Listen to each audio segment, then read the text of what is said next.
The door to Ward C was already open when the night nurse arrived. That was wrong.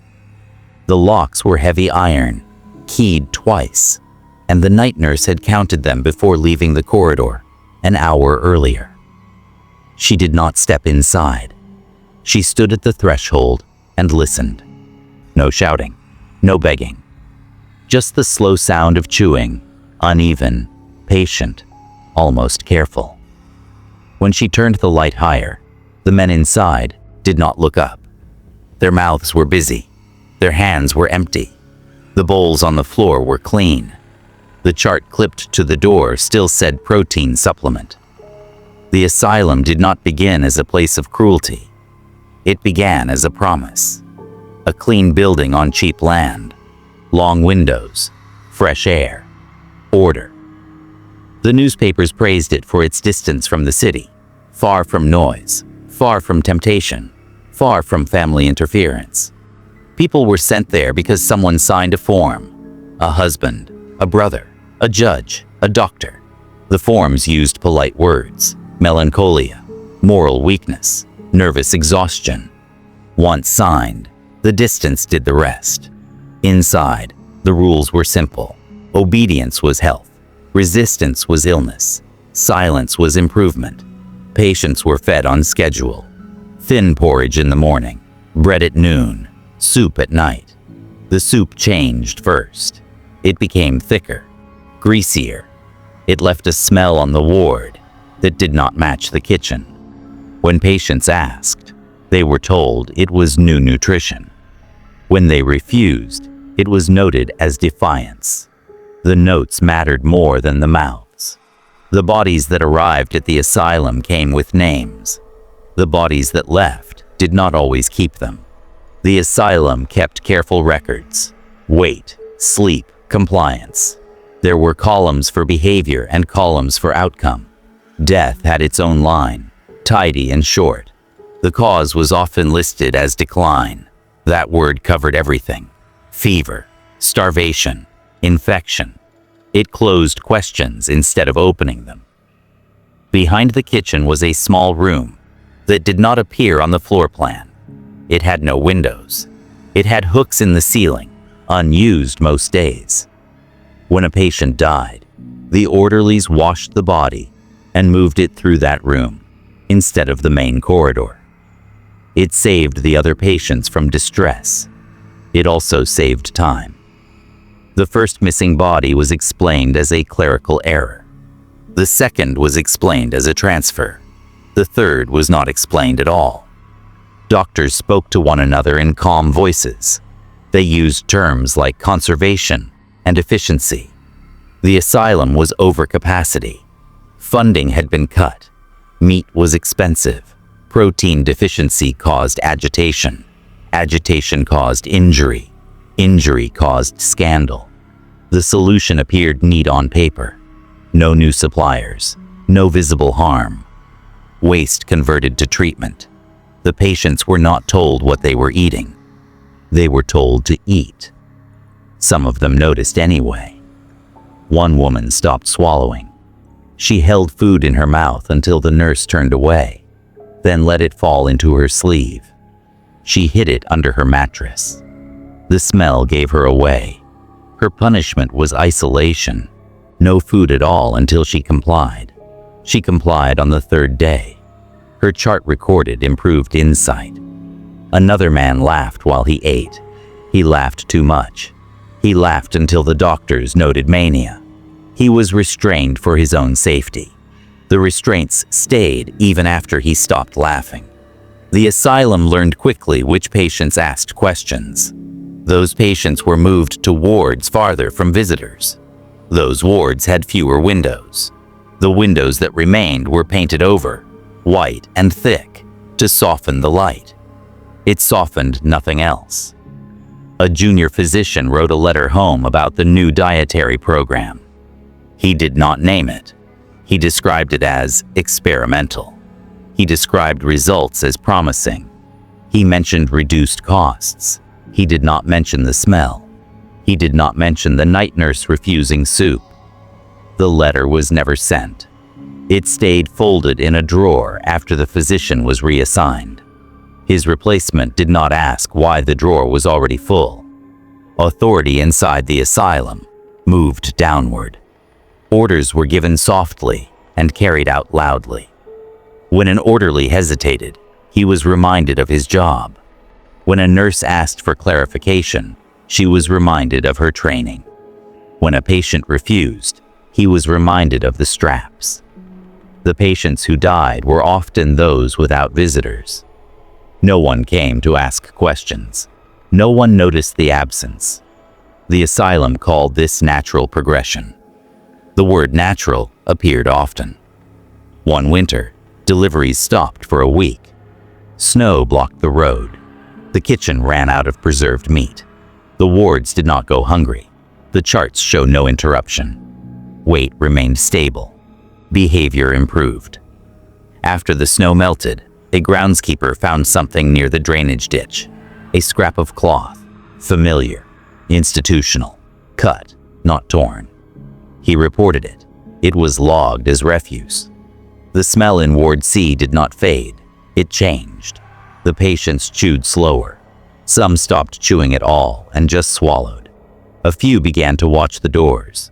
One man tried to speak during feeding. He was told to finish first. When he did, the nurse had already moved on. The asylum director visited once a month. He walked the corridors with his hands behind his back. He asked about outcomes. He asked about numbers. He did not enter Ward C. The locks were reliable. The reports were clean. A fire inspector came unannounced. He noted the painted windows. He noted blocked exits. He was shown the public wards instead. He signed the form. He took soup before he left. Records show an increase in deaths, followed by a decrease in burials. The gap was explained by improved health. Fewer funerals meant success. The town paper praised the institution again. The patients began to forget names, not just others, their own. When names are not used, they loosen. Charts replaced them with numbers. Numbers were easier to manage. Numbers did not ask questions. A woman who had been a teacher tried to keep track by scratching dates into the wall. She stopped when the dates no longer matched the seasons. She was sedated for agitation. The wall was painted over. The night nurse counted bowls. She counted mouths. The numbers matched. She did not write anything down. One evening, a patient died during supper. He slumped forward. His bowl tipped. No one screamed. The others waited. The body was removed. The soup was redistributed. The schedule held. That was the moment the process stopped being hidden. After that, no one pretended the food came from anywhere else. The patients knew. Knowing did not change anything. Refusal still meant punishment. Compliance still meant survival, briefly. The doctors adjusted the terminology. Cannibalism was never written. Reuse appeared instead. Nutrient recovery. Closed system. The language made it clean. The act stayed the same. A nurse resigned without notice. She left her uniform behind. In her locker was a note with 3 names. All 3 were already dead. The note was filed under personal effects. The asylum expanded 1 wing. More beds, more forms, more mouths. The kitchen was remodeled. The small room behind it was reinforced. At some point, a patient with legal training realized something was wrong with the numbers. He tried to speak during inspection day. He was escorted out before he finished the sentence. His transfer papers were prepared that afternoon. There is no record of arrival anywhere else. The town heard rumors. They were told the patients were unstable. That explanation satisfied them. It always does. When the asylum finally closed, it was not because of the food. It was because of money. The building was old. Repairs were expensive. A new hospital was planned closer to the city. The records were boxed. Some were burned. Others were archived with missing years. The kitchen inventory did not survive. During demolition, workers found bones in the drainage ditch. Animal, the report said. No further testing was ordered. The unanswered detail remained. Why were there no burial records for those final winters? That question did not stop the building from being erased. It did not stop the land from being sold. It did not stop the silence from settling. The patients who survived carried it quietly. No one asked them. No one believed them when they tried to speak. Authority had already written the ending, and it had written it clean. After closure, the asylum did not vanish immediately. For months, it stood empty with its windows boarded and its gates chained. Wind moved through the corridors and carried old smells back into rooms that no longer had charts clipped to the doors. The town avoided the road, not from fear, from inconvenience. There was nothing left there that required attention. The state sent archivists before the demolition crews. They were not investigators. They were clerks. Their task was to decide what mattered. Boxes were opened, skimmed, resealed, or marked for destruction. Anything incomplete was considered unreliable. Anything reliable was summarized. Summaries replaced originals. Originals disappeared. One ledger stopped them briefly. It contained names without outcomes, lines that ended abruptly, dates with no closing notation. A clerk penciled a question mark in the margin. His supervisor crossed it out. In the space where cause of death should have been written, a single word appeared, again and again. Transferred. No destination followed. The ledger was labeled redundant and placed in a crate marked for disposal. The crate left the building and did not return. The demolition began from the west wing. Walls came down in clean sections. Beds were smashed. Tiles were lifted.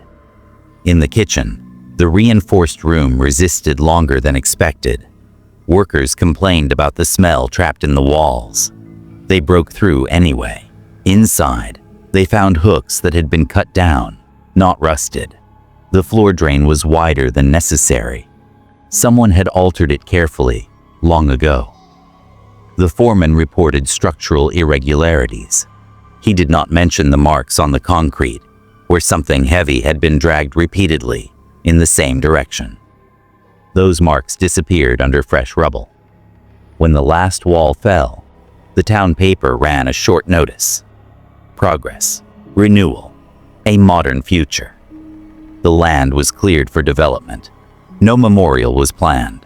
The asylum had been a service, not a community. Services do not need remembrance. Years passed. A new housing block rose where Ward C once stood. Families moved in. Children played on ground that had been leveled twice. Grass grew unevenly. It always did near the old drainage line. Occasionally, bones surfaced after heavy rain. Thin, white, too small to cause alarm. Dogs dragged them into yards. Parents blamed wildlife.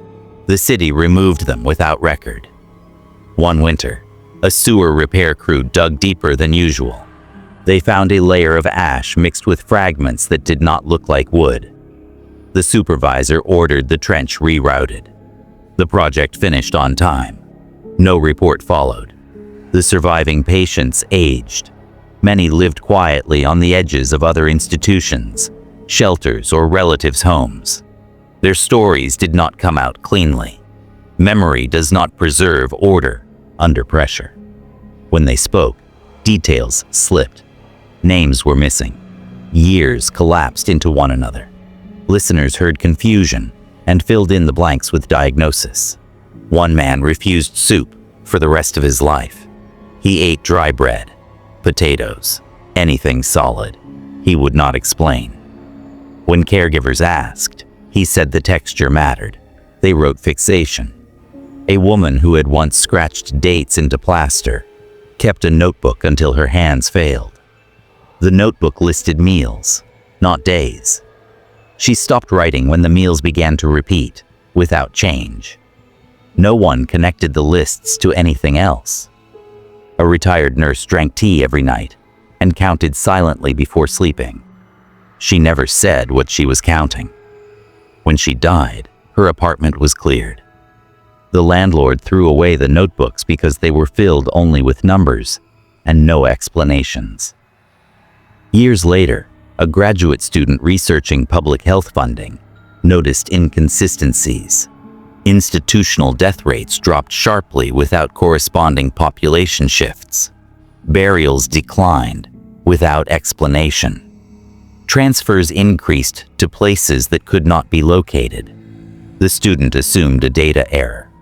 He corrected the tables and moved on. Authority depends on fatigue as much as trust. When enough time passes, questions feel inappropriate. The people who might answer are gone. The records feel complete because they are quiet. The asylum's doctors lived out their lives with reputations intact. Some taught, some wrote. Their papers referenced efficiency and innovation. None mentioned the kitchen. Their students inherited the language, not the acts. One document escaped destruction by accident. It was misfiled under maintenance invoices.